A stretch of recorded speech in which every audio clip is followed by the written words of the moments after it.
Mabasa nato diri sa Panultihon 12, bersikulo 14. Ang ganti sa tao mag-agad sa iya gipamulong o gibuhat, ug maiya gayod ang angay kaniya. So, klaro kay igsuon that life and death lies in our tongue. So, kung sa itong mga gina-confess, maugin na siyang mahitabo. So, if we speak negative to ourselves, maugid po na ang mahitabo. So, muyong kag wala na kay pulos, maupod na ang ganti nga atong madawat. So, klaro kay diri sa panultihon nga ang ganti sa tao magdepende sa iyang pagpamulong.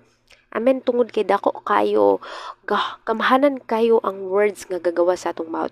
So if we speak life para sa atong kinabuhi, para sa atong future, para sa atong family, para sa atong friends, para sa atong ministry, then maupo na ang atong ma-invite balik sa atoa. But if we speak negative para sa atong surroundings and to anyone and even sa atong mga kaugalingon, and even sa atong mga pangandoy, then maupo na ang mahitabo sa atoa.